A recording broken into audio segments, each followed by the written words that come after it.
2018లో వచ్చినటువంటి కేరళ ఫ్లడ్స్ మీకు గుర్తుండుంటే దాని మీద ఒక సినిమా కూడా వచ్చింది. చాలా దారుణమైనటువంటి ఫ్లడ్స్ అవి. దాదాపు 500 మంది చనిపోయారు. దాన్ని మించినటువంటి ఫ్లడ్స్ ఇప్పుడు 2024లో కేరళకి వచ్చినట్టు కనిపిస్తుంది. అయితే అప్పుడు అదొక సెపరేట్ ఏరియా. ఇది సెపరేట్ ఏరియాగా వచ్చింది. నిజానికి ఇప్పుడు వచ్చినటువంటి ఫ్లడ్స్‌లో మేజర్‌గా జనాలు ఇంతమంది చనిపోవడానికి ఉన్న కారణం ఏంటంటే, నీరు కూడా కాదు. నీరు వల్ల కొండ చర్యలు విరిగిపోవడం. Land slides. మొత్తం ఈ కొండ చర్యల మీదకి నీళ్లొచ్చేయటం వల్ల, ఆ నీటి ధార ఎంత ప్రవాహం ఉందంటే, కొండల మీద, గుట్టల మీద ఉండేటువంటి పెద్ద పెద్ద బండరాళ్ళని సైతం ఈ వాటర్ మూవ్ చేసేస్తుంది. దాంతో ఒక పెద్ద బండరాయి వచ్చి ఒక కొండకి అంచు మీద పడింది. అంటే కొండ కిందకి జారుతుందనుకోండి.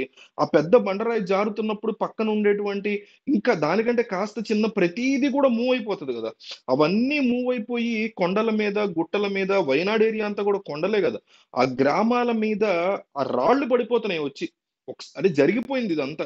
ఆ ఫ్లడ్ రావటం, ఓ పక్క వాటర్ వస్తుందని కంగారు పడుతుంటే, ఈ పెద్ద పెద్ద పెద్ద పెద్ద టన్నులు టన్నుల కేజీలున్న బండరాళ్ళు, బరువున్న బండరాళ్ళు, టన్నుల బరువున్న బండరాళ్ళు అట్లా పడిపోతూ ఉంటే, దాంతో పాటు మిగతా బండరాళ్ళన్నీ కూడా అట్లా వచ్చేస్తే ఎంత పెద్ద విధ్వంసం అంటే 4 గ్రామాలు, ఒక 4 విలేజెస్ కంప్లీట్‌గా తుడిచిపెట్టుకుపోయినాయి. అసలు ఆ విలేజెస్ లేవిప్పుడు. కంప్లీట్‌గా విలేజెస్‌లో ఉన్నటువంటి జనాభా మొత్తం ఖాళీ చేసి లక్షలాది మంది ఖాళీ చేసి వెళ్ళిపోయారు. 1000 మంది వరకు ఇప్పుడు కనిపించట్లా. అసలు వాళ్ళు బతికున్నారో, చచ్చిపోయారో తెలియట్లేదు. 150 మంది శవాలు మాత్రం దొరికాయి. 150 శవాలు. ఈ 1000 మందిలో 600 మంది కార్మికులు. వేరే వేరే ప్రాంతాల నుంచి వచ్చి వయనాడులో పనిచేస్తున్న కార్మికులు, వేరే వేరే కంట్రీస్ టూరిస్టులు. ఇట్లా వీళ్ళందరూ కూడా వయనాడ్ అంటే ఏంటి మనకి ఒక నేచర్ యొక్క హెవెన్ లాగా చూస్తాం. నేను చాలా సార్లు వెళ్ళా వయనాడ్. ఎంత మంచి లొకేషన్స్, సీనిక్ బ్యూటీ ఇవన్నీ ఉంటాయి. ఇప్పుడు జనరల్‌గా దేశంలో ఏదైనా సంఘటనలు జరిగినప్పుడు గాని, కేరళలో జరిగినప్పుడు గాని, భలే బాగా డీల్ చేశారే అంటూ ఉంటాం గదా! సో, కన్సిడరబుల్లీ చూసుకుంటే దేశంలో ఉన్నటువంటి అనేక రాష్ట్రాలతో పోల్చుకుంటే ఈస్ట్‌లో ఉన్నటువంటి కొన్ని కంట్రీస్‌లో మనం ట్రాఫిక్ గురించి మాట్లాడుకుంటాం. చాలా డిసిప్లిన్డ్‌గా ఉంటారని. ఇక కేరళ గురించి చూసుకుంటే అనేక విషయాల్లో కాస్తంత బెటర్ లిటరసీ రేట్ ఉంది. ప్రభుత్వం అక్కడ బాగా పనిచేస్తది. లేకపోతే జనాలు డిమాండ్ చేస్తారు ప్రభుత్వాన్ని. ఈ టైప్ ఆఫ్ మాటలుంటాయి. కానీ ఇంత ఐడియాలజీ ఉండి కూడా ఎందుకు ఇట్లా వీళ్ళు ఫెయిల్ అయ్యారు అంటే, గతం నుంచి గూడా సైంటిస్టులు చెప్తూనే ఉన్నారు. పక్కనే ఉన్నటువంటి అరేబియా సముద్రపు గాలులు తీవ్రంగా వేడెక్కుతున్నాయి. ఇదంతా గ్లోబల్ వార్మింగ్‌లో భాగంగా. మనం వేసే చెత్త దగ్గర నుంచి, మనం డిస్పోజ్ చేసేటువంటి ప్రతి మలినాల వరకు ఇవన్నీ కూడా నేరుగా వెళ్లి సముద్రంలో కలవటం వల్ల, సముద్రాన్ని సరిగ్గా డీల్ చేయకపోవటం వల్ల, చెత్తను తీసుకెళ్ళి సముద్రంలో వేయటం, మొత్తం దేశంలో ఉన్న చెత్తంతా రకరకాల ప్రాంతాల్లో సముద్రానికెళ్తుంది.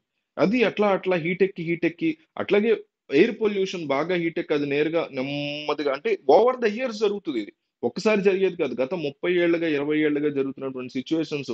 ఈ వేడి ఎక్కినప్పుడు సముద్రం పైన ఉన్నటువంటి ఈ గాలంతా వేడెక్కుతుంది. వేడెక్కినప్పుడు అది ఎక్కడికెళ్తుంది? అప్పుడే అంటే పైకెళ్తది గదా! వెళ్ళినప్పుడు ఈ క్లౌడ్స్ ఇవన్నీ గూడా అక్కడ ఉంటాయి గదా! క్లౌడ్స్ ఈజీగా ఎవాపరేట్ అయిపోయేటువంటి సిట్యుయేషన్. దానికి తోడు విండ్ గనక అంటే అట్లా అయినప్పుడు ఏమవుతదంటే సముద్రంలోనే పడతది. ఆ ఫ్లడ్ వచ్చేంత రెయిన్ సముద్రంలోనే పడతది. కానీ ఇక్కడ ఏం జరుగుతుంది? అదే టైంకి విండ్ మూవ్‌మెంట్ మాన్సూన్స్ కోసం విండ్ ఇటు జరుగుతుంది. అదే టైంకి ఈ వేడెక్కినట్టు అప్పుడే రెడీ టు ఎవాపరేట్ అయ్యేటువంటి క్లౌడ్స్ అన్నీ వయనాడ్ ఏరియాకి వచ్చేసాయి. కాస్తంత దూరంలోనే ఉంటది కాబట్టి సముద్రం. అంటే సైంటిఫికల్‌గా మనం నేచర్ పరంగా చూసుకుంటే ఇదంతా మనకి డిస్టెన్స్‌లా అనిపిస్తది గానీ, నేచర్‌కి ఇది పెద్ద మ్యాటర్ గాదు. సో, ఇవన్నీ వచ్చి దగ్గరలో ఉండేటువంటి కొండల మీద వెంటనే ఎవాపరేట్ అయిపోయినాయి. ఎవాపరేటేషన్‌కి రెడీగా ఉన్నటువంటి క్లౌడ్స్ డిస్పోజ్ అయిపోయినాయి. రెయిన్‌ని పడేసాయి. అంటే ఇదంతా ఒక భారీ లెవెల్‌లో జరుగుతది. చిన్నగా కాదు. ఒకటి 2 మేఘాలు కాదు కొన్ని లక్షల కోట్ల మేఘాల నుంచి జరిగేటువంటి అంశం కదా! అట్లా జరగటం వల్ల సడెన్ రెయిన్ ఫాల్ రావటం, ఇవన్నీ కొండ చర్యల మీద పడటం, ఆ కొండలకు సంబంధించిన ల్యాండ్ స్లైడ్స్ ఇక్కడ ఫ్లడ్ కంటే ఎక్కువ ఇబ్బంది పెడుతుంది ఏంటంటే ఈ ల్యాండ్ స్లైడ్.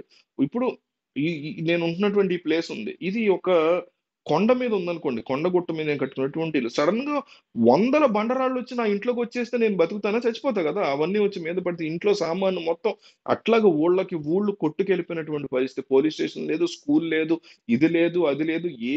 ఏ విధమైనది కూడా మిగలనటువంటి పరిస్థితి ఒక్కసారిగా ఆ దారుణం అనేది జరిగింది. 1000 మంది ఇప్పటి వరకు ఏమయ్యారో కనిపించినటువంటి పరిస్థితి అంటే ఇక్కడ ఇక్కడ నాకు బండరాయి పడితే ఆ ఫ్లడ్ వాటర్‌లో నేను కొట్టుకెళ్తే 30 కిలోమీటర్ల అవతల నా శవం తేలిందంట. అంత దారుణమైనటువంటి ఫ్లడ్ అనేది ఈరోజు కేరళలో నడుస్తోంది, జరుగుతోంది. దీని అంతటికి గూడా కారణం ఈ సముద్రపు గాలులు వేడెక్కడమే. ఇదే గ్లోబల్ వార్మింగ్ అంటే మనం ఏదో టీవీలో చూసి ఎవరో పిల్ల అరిచిందనో దాని గురించి ఏదో అంశాలు మాట్లాడుకుంటాం తప్ప, గ్లోబల్ వార్మింగ్ అంటే ఇదే. ఇంతకు మించి ఇంకేం జరుగుతది?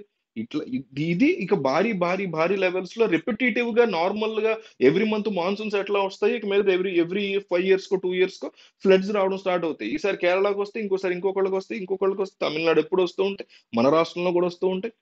ఇట్లా ఇదే గ్లోబల్ వార్మింగ్ అంటే, ఇదే ప్రపంచాన్ని, ఈ ప్లానెట్‌ని మనం వేడెక్కించేసి నాశనం చేయడం అంటే ఇదే మరి.